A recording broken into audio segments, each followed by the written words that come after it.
Well, hello and welcome to the beginning of PPSY555, Career Development Theories and Techniques, offered through the Department of Clinical, Marriage and Family Therapy in the MA in Clinical Psychology program for the summer of 2019. I guess it's not a semester necessarily, but the 8-week term.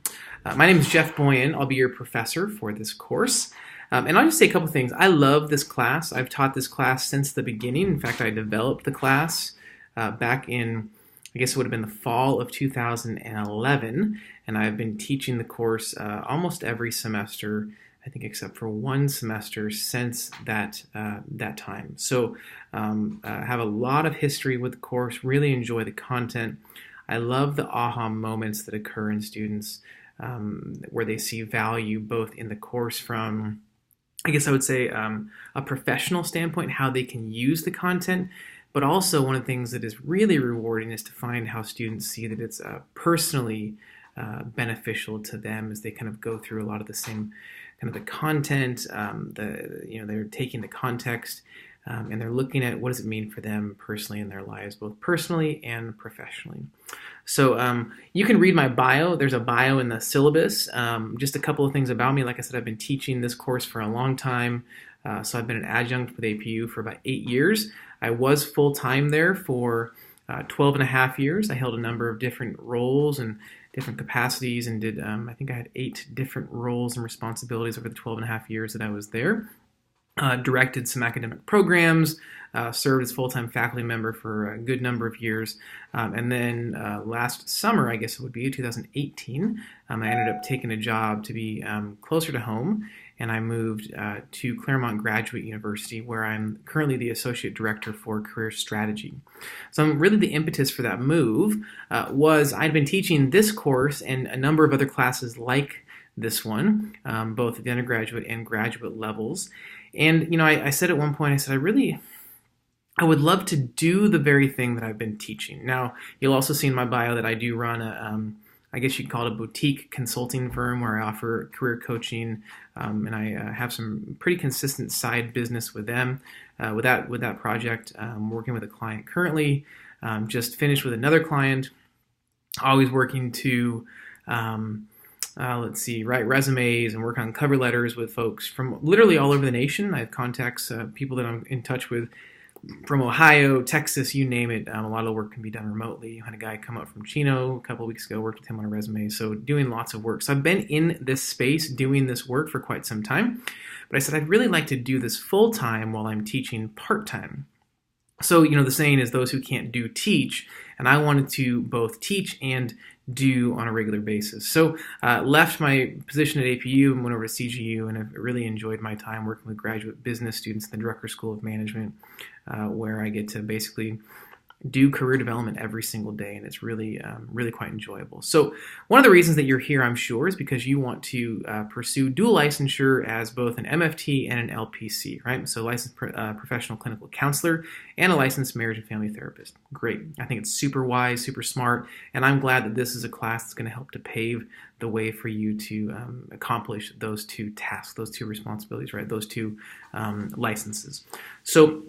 But what I hope is that you may get here because you want to do that, but I hope that along the way you'll realize, wait a second, there's more to it than just getting this additional license with one extra class. Thinking it's a summer course, it's an elective, can't be that big of a deal, blah, blah, blah, all these different things people think about. It's online, piece of cake, not going to be much work.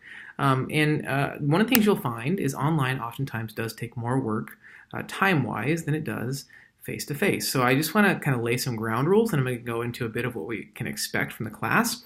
I'm going to kind of share some information as we go, right? So I'm not going to give you everything because you don't want to watch a video with me talking for any more than 15 minutes, okay?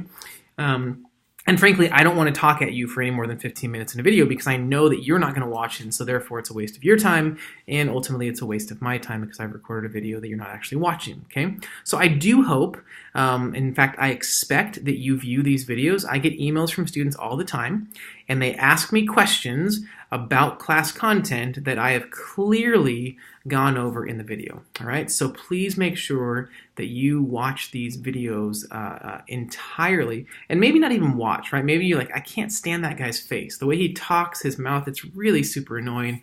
Man, what a joker. So just listen, right? So, maybe turn the screen brightness down, or while you're making dinner, just listen so you hear what I'm saying, because a lot of I hesitate to say it like this, the instruction, I don't mean instruction like you're going to just learn on your own. I'm going to help facilitate the learning, but it's not going to come by way of me kind of regurgitating what's in the book. It's not going to come by way of me saying, and this is exactly what you need to know. In fact, what you will find is in some of the assignments that you have on a regular basis is I'm not going to give you a lot of feedback to say, no, you're wrong here, or you should think about doing this way. Because here's the thing that you'll find, if you haven't already. You're going to take these theories, right? You're going to take these techniques, whether it's in career development specific or just in the rest of the course content that you've learned. And they're going to give you some tools, right? Your faculty will. And you're going to get in a situation, and you'll be working with a client, and they're going to have something that comes up in the discussion.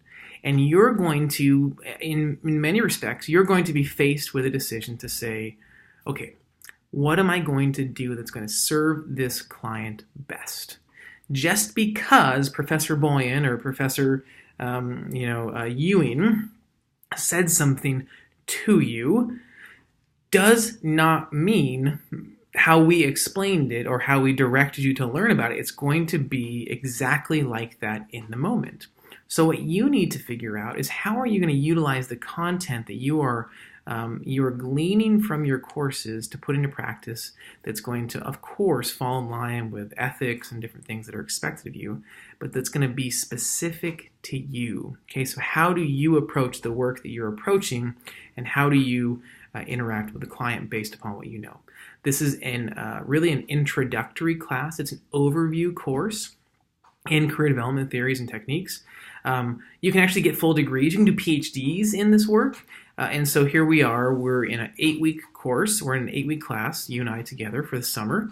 We are only literally going to scratch the surface. Okay, there is so much more that we could explore, but we're going to kind of give you a taste of this. I don't expect anybody that's taking this class to be experts, right? I'm still learning things. Doing this work 11 years in, and I discover new things. In fact, I found some content last week that I'm going to start using some of my practice with clients. But I want you just to know about it, right? I don't think you're going to love everything that we learn in this class, but I want you to know about it, because then you can add these arrows to your quiver. And so, you're meeting the client, and all of a sudden something comes up, you pull something out of the back, and you go, oh yeah, and then you fire it off, right? And you can use that to best serve the people that you're working with that are right in front of you. And if I were to say this is exactly how it has to be done, my hope would be you would say back in response, well, you don't know the situation, so I don't know that that's actually going to work for this client and this specific situation. So I'm helping to facilitate the overall learning, okay? And I'm pointing you in the direction to get content. I'm helping you to see how vocation, so we're going to look at a book by Schwen and Bass, how that fits into the picture of career development. Simultaneously, as I'm teaching this class to you, I'm also teaching a class on vocation, and I'm bringing career development into that class, right? So I don't think we can look at career development theories and techniques in its entirety without looking at this idea of vocation and calling, right? So you'll find that the Schwen and Bass text is actually really important, and it's a big portion of kind of this integration of how does it fit with career development theories and techniques. One of the things you'll notice in the book selection, there's a lot of folks that are going to write in this space. And unfortunately, a lot of them are not. We don't have a lot of female representation in the career development space, which is a bit ironic, because when I look at the roster of courses that I'm teaching in marriage and family therapy, there's a significantly larger population of female students than there are male students. Right, so I've been really intentional with the book selection. In fact, I've switched things up as of last spring semester so that there was more equal representation in authorship. I think that gives us not just a different perspective, but I would say a better perspective. And all the research would indicate that having a diverse grouping of people and authors and voices would also give us a better perspective. So I hope that you'll find that with the Tang text and then the Schwen and Bass text and the different authors that are part of that. You also have a LipTak course requirement, and that's going to give you kind of some real practical application of how do you do this work as it relates to career development, and what are some of the content that's related to therapy, right? And then there's the Well-Being textbook by Rath and Harder. That's the one that you'll first start reading. And if you look in your course outline, you'll notice that you have to take the assessment. So there's a well-being assessment that you have to complete. So which is why you have to buy a brand new copy of Well-Being. Do not buy a used copy. If you did, you're out of luck. You have to buy a new one because you have to have the new version to get the assessment, the code to take the assessment. Okay, it's in the back of the book. You could buy an e-version, but getting the assessment is really hard. So that's why I put online through the bookstore, and then in the syllabus that it's a requirement that you buy the hard copy of the book. Okay, so if you didn't get that, if you got an ebook or you got the a used version, sorry, you got to go get the hard copy. You have to have it. Take the assessment first. Don't read the book. Okay, the assessment's due at the end of Unit 1. And then the paper and response, which you can look in the syllabus assignments, is due in the end of Unit 2. All right? So assessment due Unit 1, paper and response due Unit 2.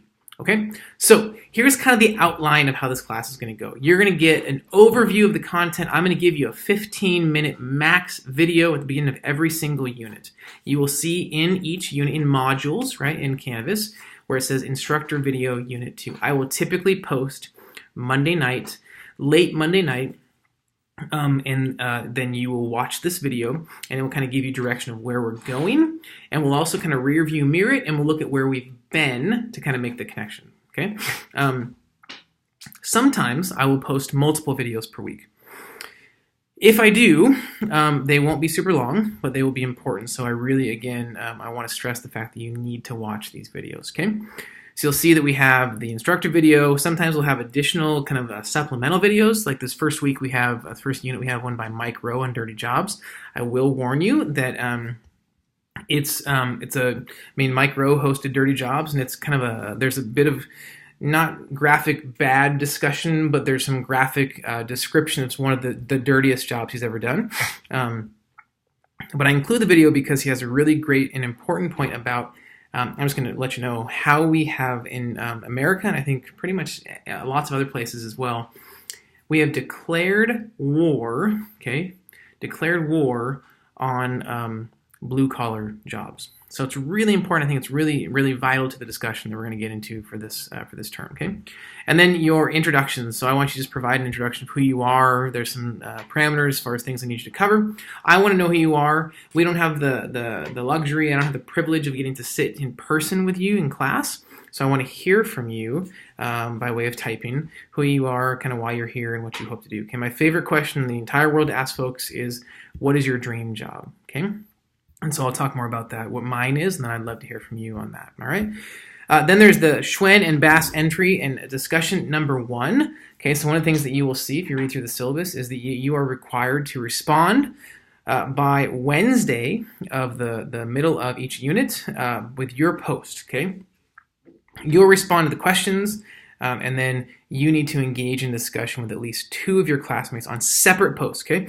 So I write, about me, I write my response, and then I get on and I send something to Jenny, and then Jenny and we engage in discussion between Wednesday night and Sunday night, and then I also get on and I respond to Pietro, and Pietro and we respond, engage in discussion between Wednesday and Sunday night, okay? So Wednesday, your initial post is due, and then you have the remainder of the week to engage in discussion with at least 2 of your classmates. When I say engage in discussion, it's not just like, hey, I really liked your post, thanks, have a great day, have fun in the sun, keep in touch, stay sweet, nothing like that. Like, it's actual thoughtful engagement, okay? You can read through the syllabus, the specifics. It's really vital that you follow that, okay?